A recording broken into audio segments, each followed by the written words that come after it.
2024-25 അധ്യയന വർഷത്തിലെ പഠനോത്സവത്തിന്റെ ഭാഗമായി വേലുപ്പാടം സെന്റ് ജോസഫ് ഹൈസ്കൂളിലെ വിദ്യാർത്ഥികൾ ഒരുക്കിയ കലാപ്രദർശനത്തിന്റെ മനോഹരമായ കാഴ്ചകളാണ് നമ്മൾ ഇപ്പോൾ കാണുന്നത്. തങ്ങളുടെ സഹപാഠികളുടെ വ്യത്യസ്തമായ ചിന്തകൾ പല രൂപത്തിലുള്ള കലാസൃഷ്ടികളായി മാറിയതിന്റെയും പ്രദർശനത്തിലൂടെ അവയെ കൂടുതൽ മനസ്സിലാക്കുവാനും സാധിച്ച സന്തോഷത്തിലാണ് വിദ്യാർത്ഥികൾ. ആർട്ട് എഡ്യൂക്കേഷന്റെ ഭാഗമായി വരയ്ക്കുന്നതും നിർമ്മിക്കുന്നതുമായ പല കലാസൃഷ്ടികളും ക്ലാസ് പ്രവർത്തനങ്ങൾ മാത്രമായി ഒതുങ്ങുമ്പോൾ വിദ്യാർത്ഥികൾക്ക് ആരോഗ്യപരമായ രീതിയിൽ തങ്ങളുടെ സഹപാഠികളുടെ സൃഷ്ടികളെ വിമർശിക്കുവാനും വിലയിരുത്താനുമുള്ള അവസരം കൂടിയാണ് നഷ്ടമാകുന്നത്. അതിലുപരി ഓരോ കലാസൃഷ്ടിയും സമൂഹത്തോടാണ് സംസാരിക്കേണ്ടത് എന്ന ചിന്ത വിദ്യാർത്ഥികളിൽ വളർത്തിയെടുക്കുക അനിവാര്യമാണ്.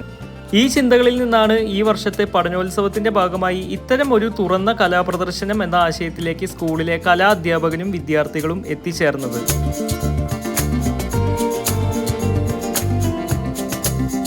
തുടർന്ന് വിദ്യാർത്ഥികളുടെയും അധ്യാപകരുടെയും അനധ്യാപകരുടെയും കൂട്ടായ സഹകരണത്തിന്റെ ഭാഗമായി സ്കൂൾ തല കലാപ്രദർശനം എന്ന ആശയം യാഥാർത്ഥ്യമായി.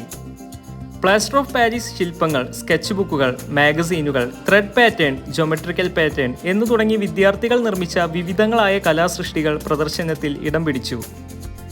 വിൻസെന്റ് വാൻഗോഗ് എന്ന ചിത്രകാരന്റെ ഓർമ്മയുമായി ബന്ധപ്പെട്ട് വിദ്യാർത്ഥികൾ നിർമ്മിച്ച സൂര്യകാന്തി ചിത്രങ്ങളും പ്രദർശനത്തിന്റെ മാറ്റുകൂട്ടി.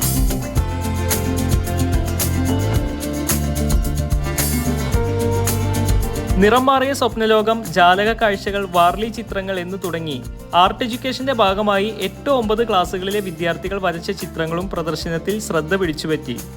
തങ്ങളുടെ സഹപാഠികളുടെ കലാപരമായ ആശയങ്ങളെ നേരിട്ട് കാണുന്നതിനും ആസ്വദിക്കുന്നതിനും പ്രശംസിക്കുന്നതിനുമുള്ള ഒരു വേദി കൂടിയായി ഈ കലാപ്രദർശനം. വ്യത്യസ്തമായ ചിന്തകളും ആശയങ്ങളും പല രൂപത്തിലുള്ള കലാസൃഷ്ടികളായി മാറിയതിൻ്റെയും പ്രദർശനത്തിലൂടെ അവയെ കൂടുതൽ മനസ്സിലാക്കുവാൻ സാധിച്ചതിൻ്റെയും സന്തോഷത്തിലാണ് വിദ്യാർത്ഥികൾ.